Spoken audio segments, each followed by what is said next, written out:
بسم الله الرحمن الرحيم.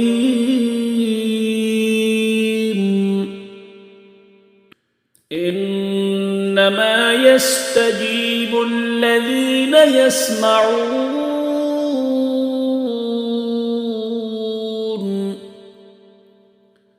والموتى يبعثهم الله ثم إليه يرجعون.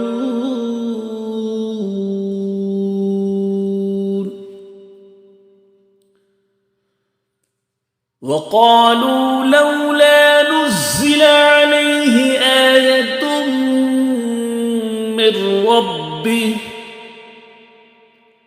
قل إن الله قادر على أن ينزل آية ولكن أكثرهم لا يعلمون.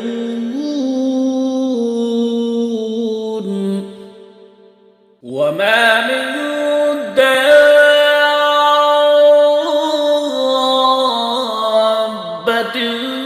في الأرض ولا طائر يطير بجناحيه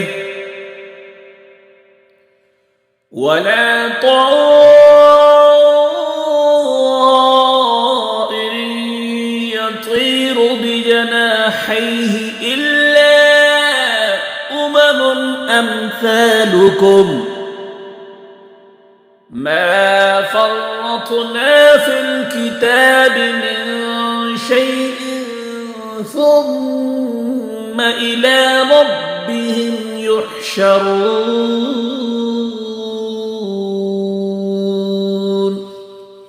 والذين كذبوا بآياتنا صم وبكم في الظلمات من يشاء الله يضلله ومن يشاء يجعله على صراط مستقيم.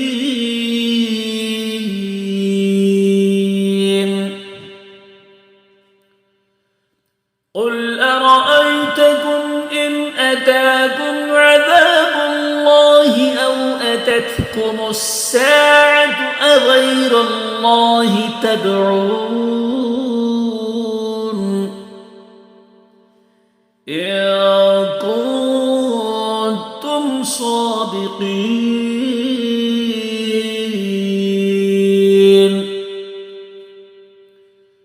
بل إياه تدعون فيكشف ما تدعون إليه إن شاء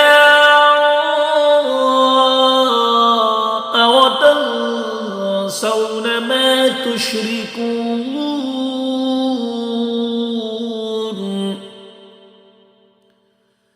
ولقد أرسلنا إلى أمم من قبلك فأخذناهم بالبأساء والضراء لعلهم يتضرعون.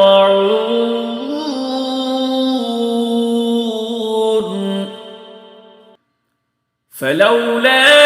إذ جاءهم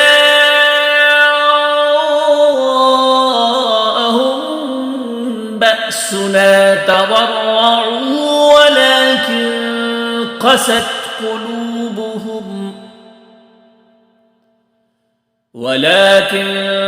قست قلوبهم وزين لهم الشيطان ما كانوا يعملون.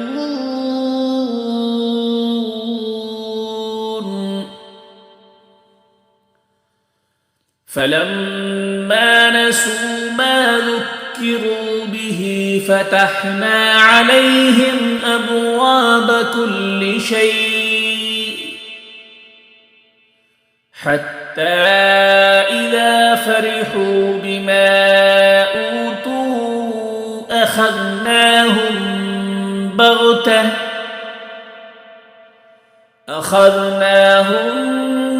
بغتة فإذا هم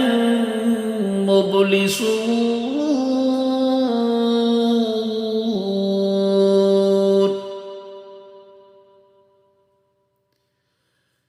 فقطع دابر القوم الذين ظلموا والحمد لله رب العالمين.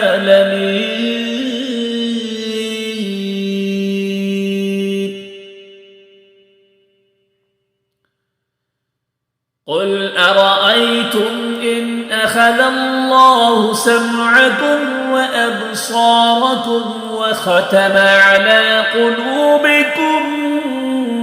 من إله غير الله يأتيكم به انظر كيف نصرف الآيات ثم هم يصدفون.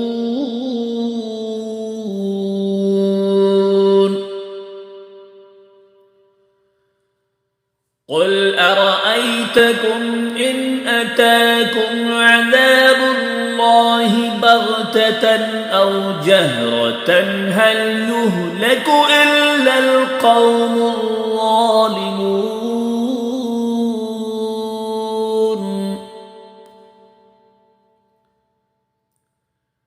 وما نرسل المرسلين إلا مبشرين ومنذرين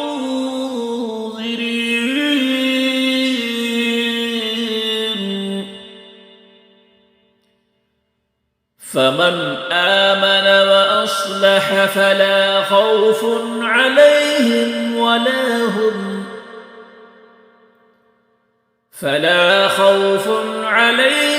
ولا هم يحزنون.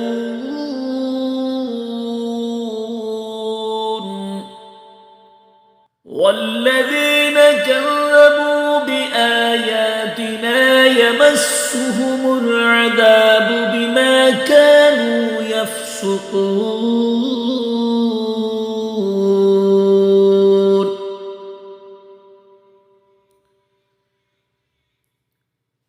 قل لا أقول لكم عندي خزائن الله ولا أعلم الغيب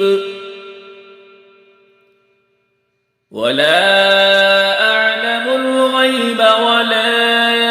أقول لكم إني ملك إن أتبع إلا ما يوحى إلي. قل هل يستوي الأعمى والبصير أفلا تتفكرون. وأنذر به الذين يخافون أن يحشروا إلى ربهم ليس لهم من دونه ولي ولا شفيع لعلهم يتقون.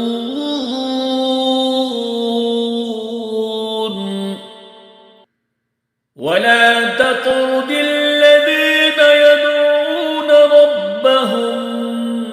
بالغداة والعشي يريدون وجهه ما عليك من حسابهم من شيء وما من حسابك عليهم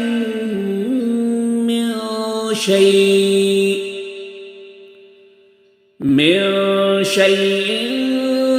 فتطردهم فتكون من الظالمين.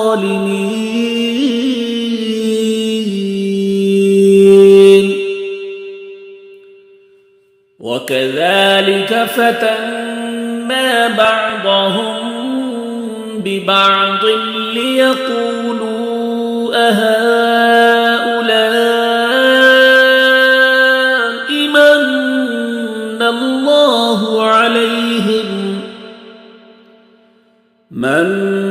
الله عليهم من بيننا أليس الله بأعلم بالشاكرين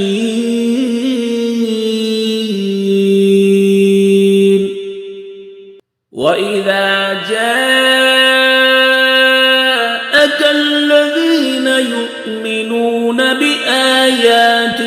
فقل سلام عليكم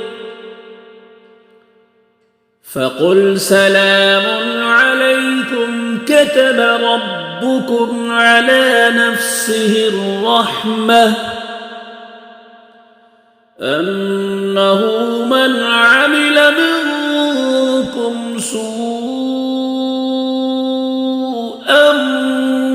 بجهالة ثم تاب من بعده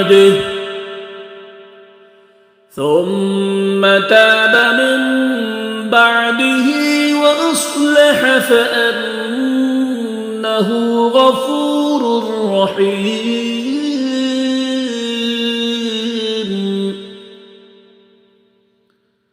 وكذلك نفصل الآيات ولتستبين سبيل المجرمين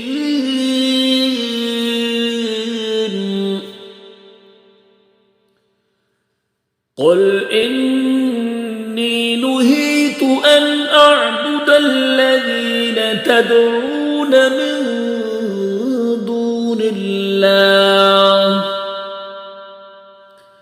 قل لا أتبع أهواءكم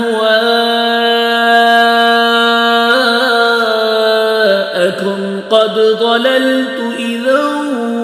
وما أنا من المهتدين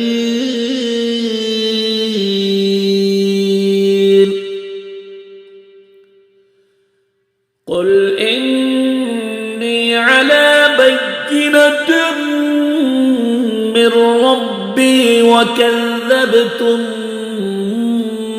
به ما عندي ما تستعجلون به إن الحكم إلا لله يقص الحق وهو خير الفاصلين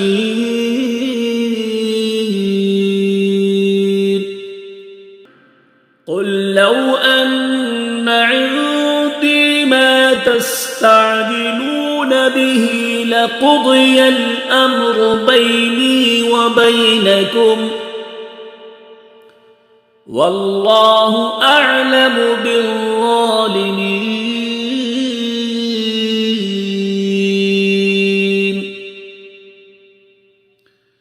وعنده مفاتيح الغيب لا يعلمها إلا هو ويعلم ما في البر والبحر وما تسقط من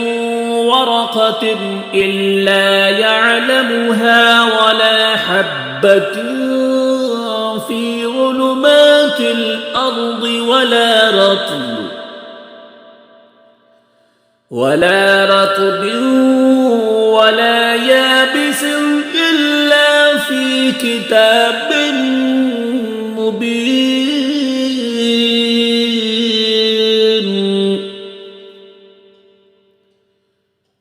وهو الذي يتوفاكم بالليل ويعلم ما جرحتم بالنهار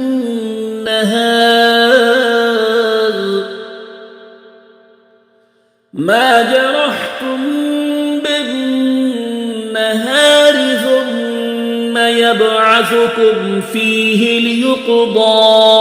أجل مسمى ثم إليه مرجعكم ثم ينبئكم بما كنتم تعملون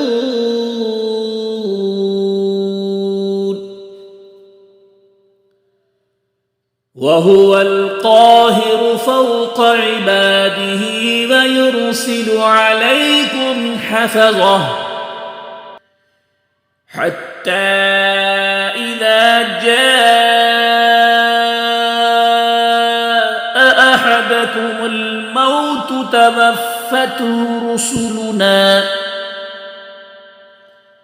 توفته رسلنا وهم لا يفرطون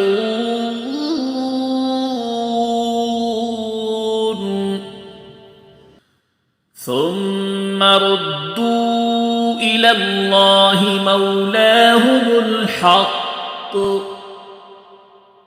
ألا له الحكم وهو أسرع الحاسبين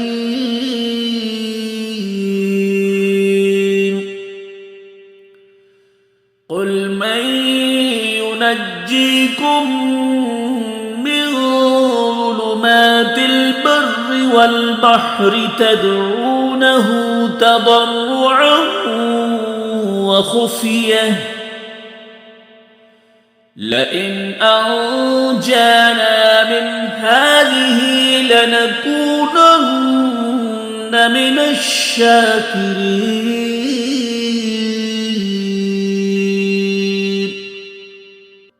قل الله ينجيكم منها ومن كل كرب ثم أنتم تشركون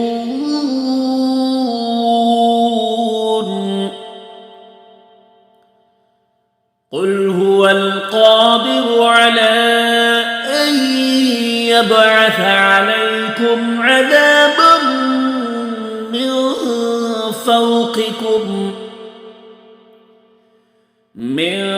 فوقكم أو من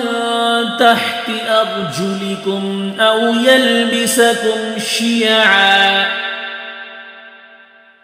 أو يلبسكم شيعا ويذيق بعضكم بأس بعض انظر كيف نصرف الآيات لعلهم يفقهون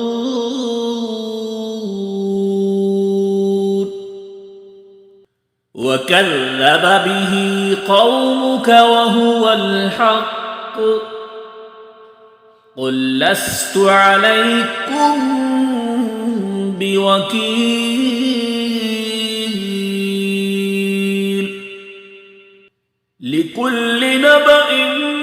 مستقر وسوف تعلمون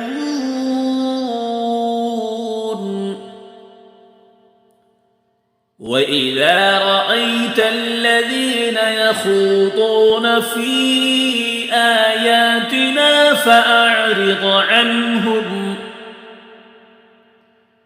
فأعرض عنهم حتى يخوضوا في حديث غيره وإما ينسينك الشيطان فلا تقعد بعد الذكرى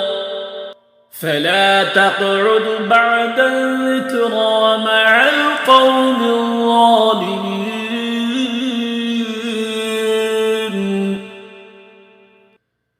وما على الذين يتقون من حسابهم من شيء ولكن ذكرى لعلهم يتقون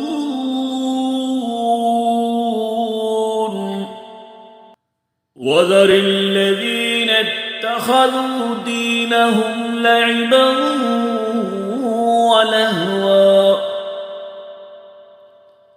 ولهوا وغرتهم الحياة الدنيا وذكر به أن تبسل نفس بما كسبت ليس لها من دون الله ولي ولا شفيع وإن تعدل كل عدل لا يؤخذ منها أولئك الذين أبسلوا بما كسبوا لهم شراب من حميم وعذاب أليم بما كانوا يكفرون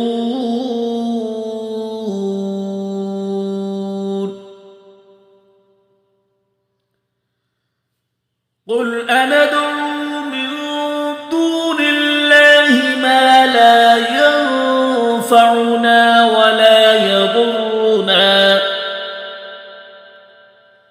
ولا يضرنا ونرد على أعقابنا بعد إذ هدانا الله كالذي استهوته الشياطين في الأرض حيران له أصحاب يدعونه إلى الهدى ائتنا قل إن هدى الله هو الهدى وأمرنا لنسلم لرب العالمين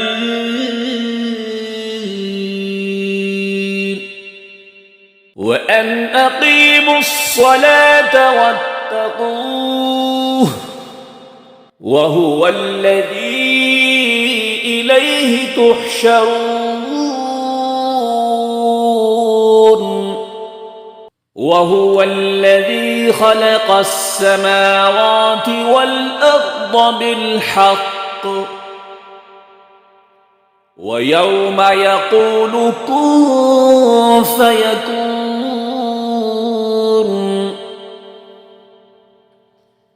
قوله الحق وله الملك يوم ينفخ في الصور عالم الغيب والشهادة وهو الحكيم الخبير